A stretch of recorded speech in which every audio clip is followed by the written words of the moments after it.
இந்த வழக்கை கண்டு அஞ்ச போவதில்லை, அஞ்சுவதற்கான வாய்ப்புகளும் இல்லை.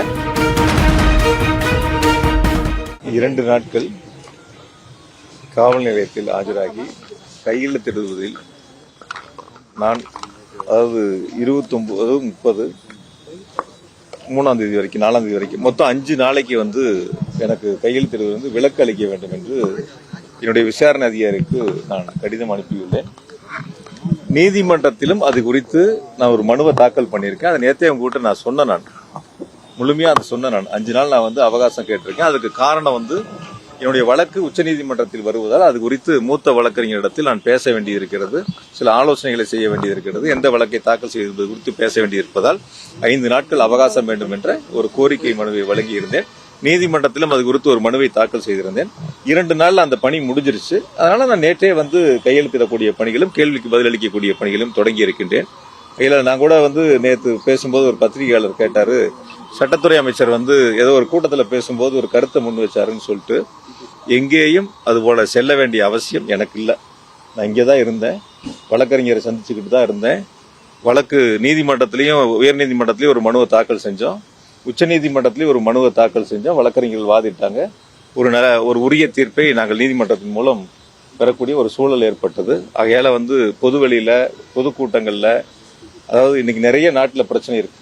மேகதாது பிரச்சனை இருக்கு, விவசாயிகள் கடன்களை முழுமையா தள்ளுபடி பண்ணுங்க, தேர்தல் வாக்குறுதியில கொடுத்த மாதிரி, எப்படி ஒரு சொடக்கு போட்டு ஆட்சி அமைந்த அடுத்த நொடியே, அடுத்த நிமிடமே அப்படியெல்லாம் டயலாக் பேசிட்டு இன்னைக்கு விவசாயிகள் ரோட்ல விட்டு போராடக்கூடிய ஒரு சூழலை இந்த தாவேக அரசாங்கம் உருவாக்கி இருக்கு.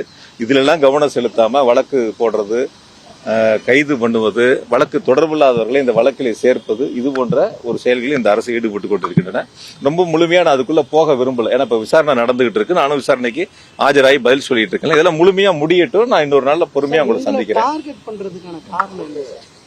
அடுத்தடுத்து வழக்குகள் உங்க மேலதான் போடப்பட்டிருக்கு, அதுக்கு உங்க காரணம் என்ன?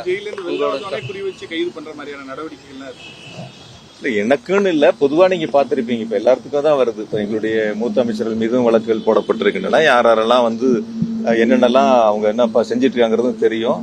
இப்பதானே ஆயிருக்கு, பாவம் டைம் இருக்கு, பாப்போம் இன்னும் என்னென்னலாம் செய்ய போறாங்க, எப்படிலாம் மக்கள் பிரச்சனைகள் எப்படி கவனம் செலுத்த போறாங்க, இது போன்ற நிகழ்வுகள் எப்படி அரசாங்கம் கவனம் செலுத்துங்கிறது பொறுமையா இருந்து பார்ப்போம். பொதுவா ஒரு விஷயங்கள் நான் நேற்றே உங்ககிட்ட சொன்னேன் சார், ஒரு வழக்கில் 2 வழக்கில் எத்தனை வழக்குகள் எதிர்கொண்டாலும் சந்திப்பதற்கு தயாரா இருக்கும். நான் ஏற்கனவே ஒரு 1.25 வருஷம் சிறைவாசம் எல்லாம் பார்த்தவன். அதெல்லாம் அஞ்சு பயந்தெல்லாம் ஓடக்கூடிய ஆள் நான் கிடையாது. அதெல்லாம் சந்திச்சுட்டு வந்த ஆள் தான். அதனால ஏற்கனவே என்னுடைய 50 ஆண்டு கால பொது வாழ்வுல, என்னோட வயசு 50, 30 வருஷம் நான் பொது வாழ்வுல இருந்திருக்கேன். 20 வருஷத்தை கடந்து சட்டமன்ற உறுப்பினராக பணியாற்றிட்டு இருக்கேன். எனக்கு மக்கள் அந்த அங்கீகாரத்தை கொடுத்திருக்காங்க.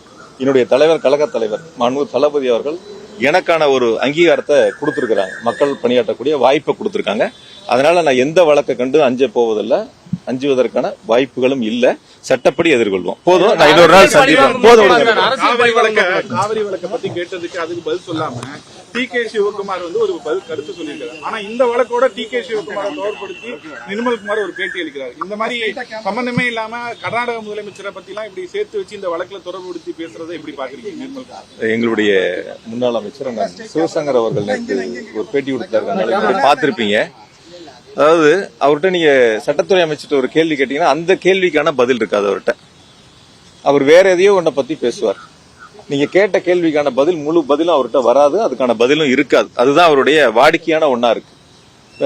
மின் கட்டணம் உங்களுக்கு எல்லாம் தெரியும், எவ்வளவு வீடுகள்ல பாதிப்புகள் ஏற்பட்டிருக்கு, எவ்வளவு அந்த கட்டணங்கள் உயர்த்தப்பட்டிருக்கிறது. ரொம்ப ஈஸியா அதை கடந்து போறாரு, அதுக்கான பதில சொல்லாம அதை கடந்து போறாரு. அப்புறம் அவரே சொல்லாரு, நாங்களா போய் ஏதோ இதெல்லாம் சரி பார்க்கறதுக்காக போய் பார்த்தோம் அப்படிங்கிற. அப்படி சரிபார்க்கப்பட்ட இடங்கள்ல கட்டணம் உயராது.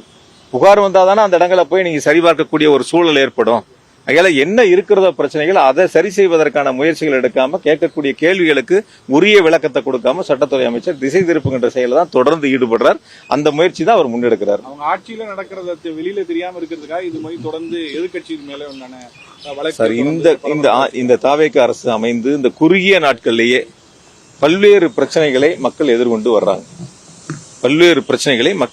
வர்றாங்க. இப்ப மின்கட்டண உயர்வு குறித்து பொதுமக்களுடைய பாதிப்பு அவரே சொல்றாரு. 9 லட்சம் பேர், 10 லட்சம் பேர் பாதிப்புகள் ஏற்பட்டிருக்கு. அப்போ 9 லட்சம் குடும்பங்கள் அதுல ஒரு பாதிப்புகள் ஏற்பட்டிருக்கிறது அவரே ஒத்துக்கிறார். அது மாதிரி விவசாய கடன்கள் முழுமையா தள்ளுபடின்னு சொல்லிட்டு ஒரு குறிப்பிட்ட சாராருக்கு மட்டும் தொகையை நிர்ணயம் பண்ணி தள்ளுபடி செஞ்சது, அதை விவசாயிகள் போராடுவது, காவிரியினுடைய டெல்டா பகுதி முழுமையா வறண்டு கிடக்குது, அதுக்கு உரிய நேரத்துல தண்ணியை கேட்டு பெற முடியல, நீதிமன்றத்தை நாடுவதா. முதல் நாள் சொல்றாரு 4 வழிகள் இருக்குங்கிறாரு, நேற்று சொல்றாரு உச்சநீதிமன்றத்தை நாடுவதுதான் ஒரு வழிங்கிறாரு. தினம் ஒரு கருத்தை சட்டத்துறை அமைச்சர் முன்வைக்கிறாரு. பல பிரச்சனைகளை தமிழ்நாடு இன்று எதிர்கொண்டிருக்கின்றன. அதற்கு தீர்வு காண்பதற்கு மக்களிடத்தில் திசை திருப்பக்கூடிய ஒரு வழியாகத்தான் எங்கள் மீது வழக்குகளை போடுகின்ற இந்த செயலை தவேக அரசு செய்து கொண்டிருக்கிறது.